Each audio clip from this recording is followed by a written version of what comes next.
반갑습니다. 기가비스 주주 여러분들. 기가비스가 전날짜에 국내 L사를 통해서 러브콜을 받았다고 합니다.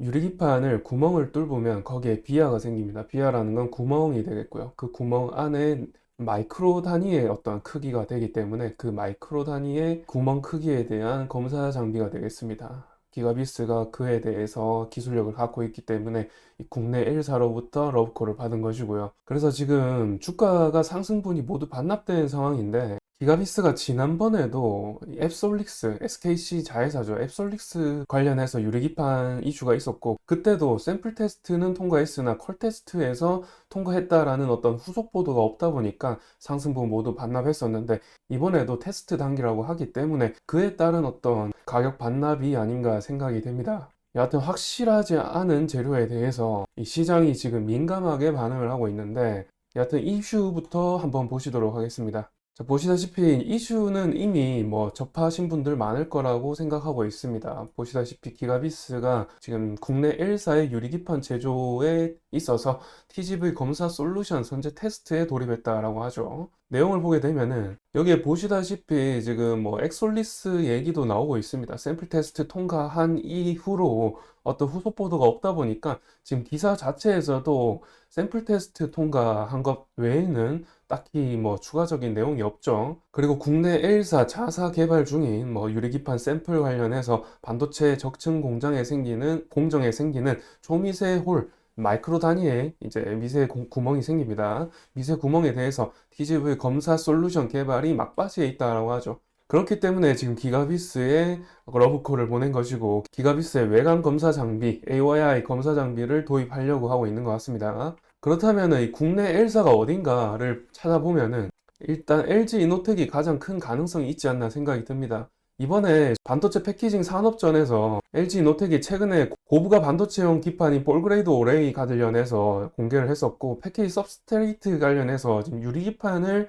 개발 중에 있다고 합니다. 보시면은 반도체 고사양화를 위해서 지금 유리기판 기술을 KPCA 전시회를 통해서 처음 선보일 예정이라고 하죠. 이렇게 지금 고부가 가치로 각광받고 있는 플리츠 볼그레이드 어레이 관련해서도 지금 전시할 예정이고, 유리기판 관련해서도 지금 부스에서 전시할 계획이라고 합니다. 그리고 홈페이지에서도 확인을 할 수 있는데, 여기 보시면은 Substrate and Material에 보게 되면 패키지 Substrate라는 항목이 있죠. 이 LG 노텍이 카메라 점유율이 굉장히 높죠. 애플의 높은 점유율을 가지고 카메라 모듈을 공급하고 있는데, 그래서 카메라 모듈 전문 업체라고 좀 다들 알고 있으실 텐데, 이렇게 패키지 서브스트레이트도 관련되어 있다는 걸 알 수가 있습니다. 패키지용 서브스트레이트라고 한다면은 인터포저라고 이해하시면 되겠는데, 2.5D 패키지를 위해서, 어드밴스드 패키지를 위해서 이 패키지 서브스트레이트가 필수로 사용되고 있고요. 3D로 넘어가면서 서브스트레이트가 없어질 예정이기는 하나 2.5D와 3D가 계속해서 사용이 될 것으로는 보입니다.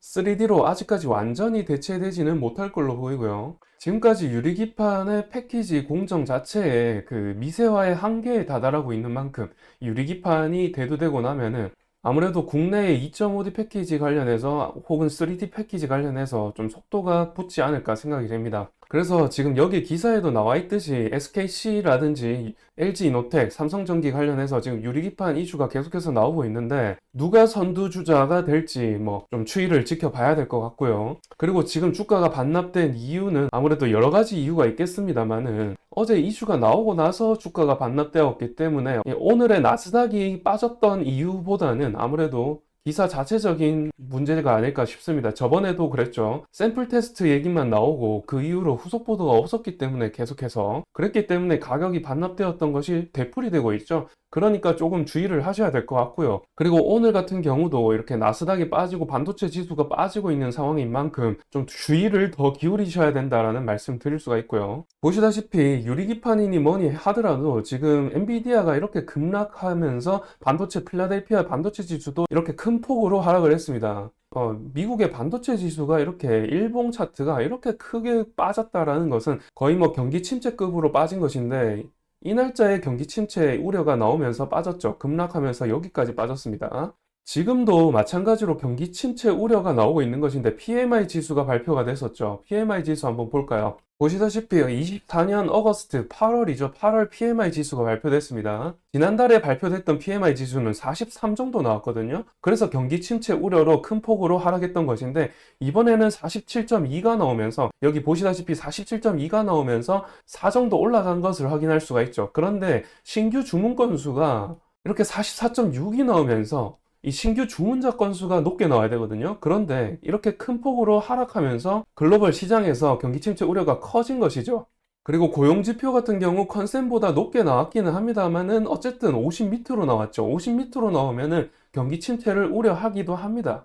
그러니까 46이 나왔다는 것은 50보다 마이너스 4 정도 나온 것이고, 이게 컨센보다 높게 나왔다고 하지만은 50보다 마이너스 4라는 것은 굉장히 갭이 크다라고 볼 수가 있습니다. 그나마 물가지수 같은 경우는 지금 52에서 54로 올랐죠. 이렇게 제조업 관점에서 물가가 오르게 되면은 고용이 늘기는 합니다만은, 그런 점에서 고용이 다소 늘었던 것은 맞죠. 46으로 는 것은 맞습니다. 늘기는 했습니다만은 50에 비해서 갭이 좀 크다라고 보시면 되겠고요. 신규 수출 건수도 보시면은 48 정도 나오면서 이게 수출이 컨센보다 낮게 나왔기 때문에 아무래도 GDP 하방 압력이 가해질 수가 있고, 그렇기 때문에 경기 침체 우려를 하는 것이죠. 전체적으로 봤을 때 40포인트가 많이 나오면서 이렇게 경기 침체 우려를 하는 겁니다. 그런데 오늘 장에서 보면은 외국인이 좀 매수를 또 하고 있습니다. 지난 경기 침체 우려 때도 이렇게 하방 압력이 가해질 때, 지수가 전체적으로 빠졌을 때 외국인이 매수를 했거든요.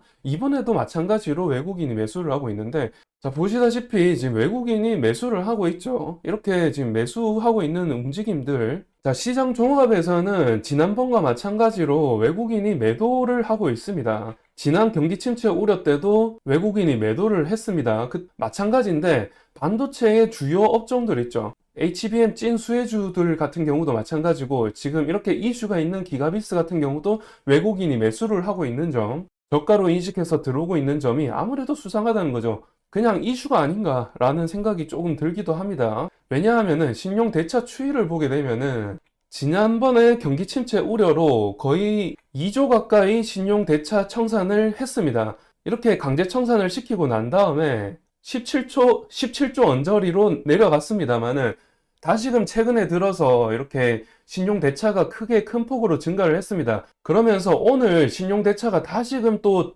추가적으로 신용대차가 청산이 될 걸로 보이는데, 이게 카운팅이 3일 뒤에 되잖아요. 그런 점에서 좀 기다려보면 알 것 같은데요. 여하튼 간에 신용대차 청산을 위해서 좀 이렇게 일을 벌이고 있는 것이 아닌가라는 생각을 좀 해볼 수가 있고요. 그리고 얼마까지 지수가 빠질까라고 생각을 해본다면은 지금 코스피 지수 같은 경우에 1년 박스권 안에 있습니다. 보시면은 1년 박스권 안에서 지금 코스피 PBR 밴드를 보면은 1.1배에서 0.86배 사이에서 움직이고 있는데, 코스피 지수가 1.1배를 터치하고 경기 침체 우려로 빠졌었죠. 지난달에 빠졌다가 이렇게 다시 올라갔다가 다시 또 빠지고 있는 상황이거든요. 지금 바로 집계는 되고 있지 않습니다만은 다시금 0.86배까지 좀 빠질 가능성이 있다라고 보여지죠.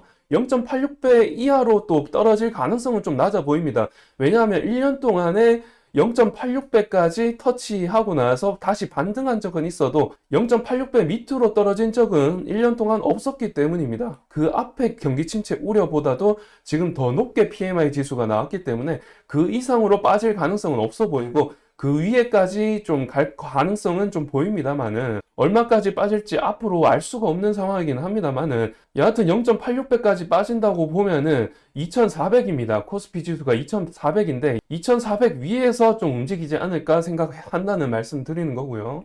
코스닥 같은 경우는 지난 경기 침체 우려를 통해서 1.49배까지 가까이 빠졌었죠. 그랬다가 다시 반등했다가 1.76배를 터치하고 지금 횡보하고 있다가 다시 빠지고 있는 상황인데, 이때 경기 침체 우려로 빠졌던 이 수치가 얼마냐면은 지난달에 691까지 빠졌거든요. 지금 730이니까 691 위에서 움직일 거라고 예상한다면은 아직 40 정도는 남아있죠. 이 이상으로 빠질 것 같지는 않습니다만은 이 이상 빠진다면은 더 많이 빠질 가능성이 있기 때문에 더 많은 주의를 기울이셔야 되겠고, 만약에 투자 계획을 세우신다면 지수적인 측면에서 지금 690 위에서 터치하고 반등할 가능성이 있기 때문에 그런 부분들을 감안하셔가지고 투자 계획 세우시면 되겠다. 지금 코스닥 지수만 보면은 40 정도 남았죠. 40 정도 더 떨어질 가능성이 있기 때문에 지금은 가만히 관망하는 게 좋겠다라는 말씀 드리면서 이번 영상 좀 마쳐보도록 하겠습니다. 이렇게 이번 영상 좋으셨다면 좋아요와 구독 부탁드리면서 다음 영상 기대해 주시면 감사드리겠고요. 다음 영상에서는 기아비스 후속 보도 나오면은 그때 찾아뵙는 걸로 하겠습니다. 감사합니다.